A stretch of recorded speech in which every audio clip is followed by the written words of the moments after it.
असं म्हणतात की आनंद शोधला की सापडतो.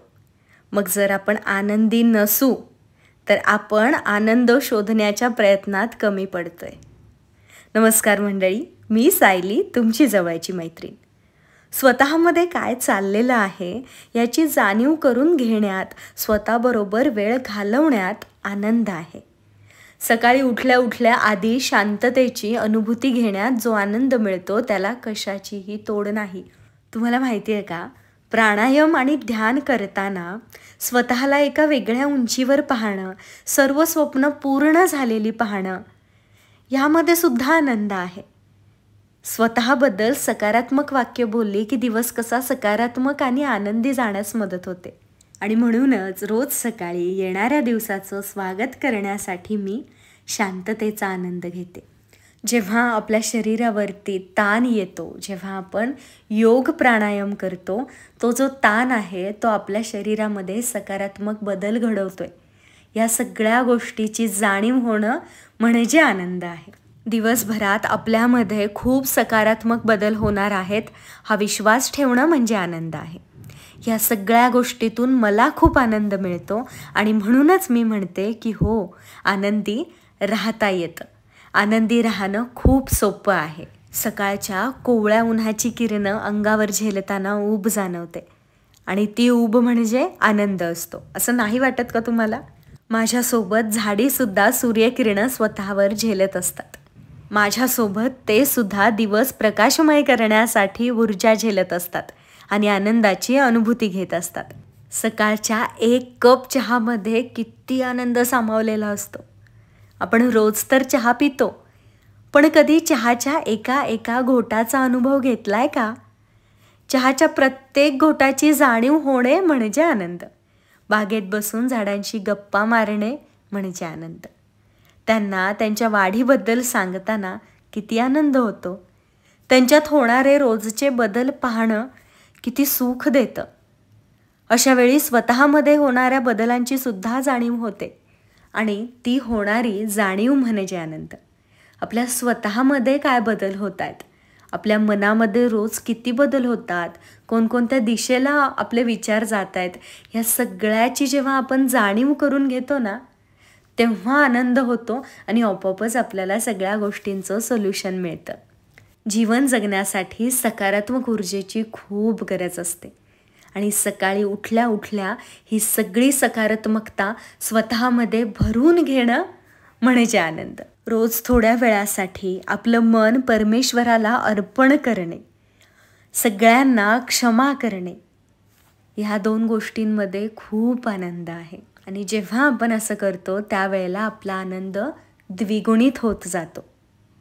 रोज आपल्या मनाला, आपल्या आनंदाला खतपाणी घालण्याचा सगळ्यात मोठा मार्ग म्हणजे परमेश्वराच्या समोर बसून सकारात्मकता गोळा करणे, स्वतःला माफ करणे, इतरांना माफ करणे, ज्यांच्यामुळे आपल्याला त्रास होतोय आणि ज्यांना आपल्यामुळे त्रास झाला आहे त्यांची माफी मागणे.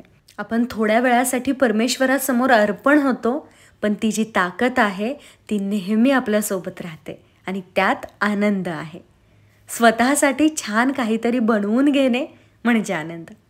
मला माझ्यासाठी सतत काही ना काहीतरी करायला खूप आवडतं. स्वतःला पॅम्पर करायला आवडतं. स्वतःचे लाड केले पाहिजेत. इतरांनी माझे लाड करावेत ह्या अपेक्षेपेक्षा स्वतःचे लाड करण्यामध्ये जास्त आनंद आहे.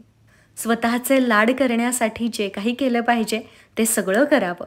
स्वतःसाठी एखादं छान पेय बनवून घ्यायचं आणि सिनेमा पाहायचा. ह्याहून जास्त आनंद कशात असू शकेल? तुम्हीच सांगा. तुम्हाला काय वाटतं?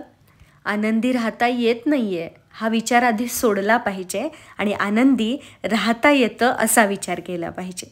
जगातली सर्वात अवघड गोष्ट म्हणजे विचार बदलणं. इतर गोष्टी केव्हाही बदलतात. आज आवडलेली गोष्ट उद्या फेकून देता येते, आवडली नाही तर. पण नवा विचार स्वीकारणं ही खूप मोठी घटना आहे आणि ज्या क्षणी आपण तो विचार स्वीकारू त्या क्षणी आपण आनंदाची अनुभूती घेऊ.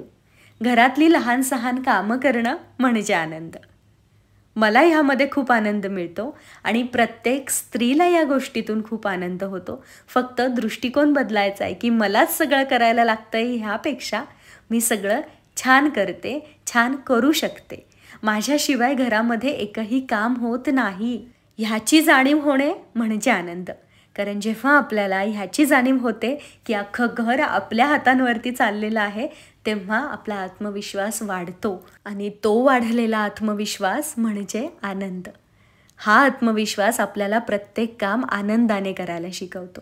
बाहेर अचानक पाऊस पडावा आणि घरामध्ये मस्त गरमागरम कांदा भज्यांचा वास घुमघुमावा म्हणजे आनंद. आनंद मिळवणं खूप सोपं आहे. फक्त त्याकडे एक पाऊल टाकायचं आहे, त्यात आपण कमी पडतो. आणि म्हणूनच कदाचित कांदा भजी आणि पावसातल्या चहामध्ये आपल्याला आनंद दिसत नाही. पावसामुळे दूरवरचं सगळं अंधुक दिसत असतं, पण तितक्याच खोलवर मनामध्ये आत डोकावून पाहता येणं म्हणजे आनंद. पाऊस पडून गेल्या गेल्या गाडी काढून भटकायला बाहेर पडणं म्हणजे आनंद. बाहेर पसरलेला ओलावा बाहेर पडून अनुभवणं म्हणजे आनंद. पक्ष्यांची घरी जाण्याची घाई पाहणं म्हणजे आनंद. झाडांवरचे ओघळलेले थेंब पाहणं म्हणजे आनंद. पक्ष्यांची गाणी, पावसाचा ओलावा आणि आपली भटकंती ह्यापेक्षा मोठा आनंद असू शकेल का? हो, आनंदी राहता येतं, आनंद शोधता येतो. फक्त खडबडून उठावं लागतं आणि आनंद शोधण्यासाठी धडपडावं लागतं. दुःख आपल्याला पूर्वीही होतं, आताही आहे आणि पुढेही राहील, पण त्या दुःखाचा स्वीकार करणं म्हणजे आनंद. सगळ्या गोष्टींचा स्वीकार केला की सगळ्याच गोष्टींचा आनंद लुटता येतो. मग तो टपरीवरचा 1/2 चहा का असेना, त्यामध्येही मन आनंदी होतं. आणि म्हणूनच मी सतत म्हणते की हो, आनंदी राहता येतं. लहान लहान गोष्टींमध्ये आनंद शोधता आला की आनंदी राहणं खूप सोपं असतं. भरकन जाणाऱ्या गाड्यांकडे दुर्लक्ष करत शांत वाऱ्यानुसार डोलणाऱ्या झाडांकडे पाहणं म्हणजे आनंद. एकंदरीतच काय की जितका आपण आजूबाजूच्या गोष्टींचा स्वीकार करू, स्वतःमध्ये गुंतू, तितका आपण जास्तीत जास्त गोष्टींचा आनंद लुटू शकणार आहोत.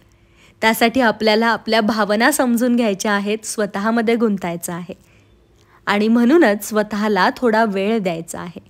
नेमकं आपल्याला काय वाटतंय, आपल्या काय भावना आहेत हे कधीकधी आपल्याला नाही समजणार आणि त्यावेळेला त्या भावनांच्या शोधामध्ये लिखाण करणं, आपल्याला जे वाटतंय ते लिहून काढणं म्हणजे आनंद.